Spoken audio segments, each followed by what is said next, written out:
Nous avons vu qu'en empruntant un bit, cela nous permettait de doubler la valeur décimale.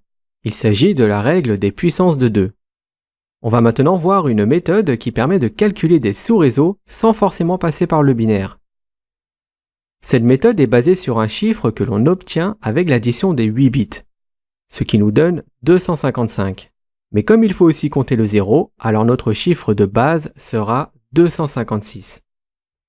C'est ce chiffre qui va nous permettre de calculer facilement n'importe quel sous-réseau. On va prendre comme exemple le réseau 192.168.1.0 avec un masque en 3 x 255.0 qu'on veut diviser en 2. On prend donc le bloc de 256 et on le divise simplement en 2. Nous avons maintenant 2 sous-réseaux pour notre adresse IP de classe C. Alors tout ça est bien beau, mais maintenant on voudrait connaître l'adresse réseau, l'adresse de broadcast, le nouveau masque de sous-réseau, les adresses IP qu'on peut utiliser et tout ça pour les 2 sous-réseaux. Pour l'adresse réseau, on va s'appuyer sur nos 2 blocs de 128.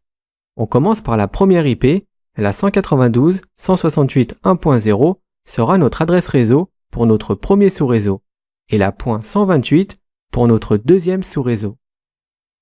Pour l'adresse de broadcast, nous savons que c'est la dernière adresse d'un sous-réseau.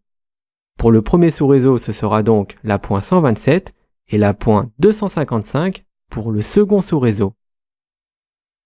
Ensuite, pour connaître le masque de sous-réseau, on va soustraire 256, qui est la base de notre méthode, par 128, ce qui nous donne un masque de 3 x 255.128.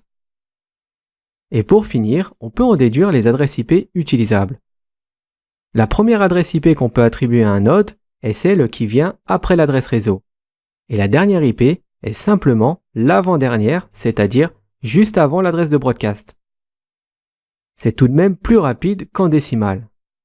Alors maintenant, vous êtes plutôt binaire ou décimal ?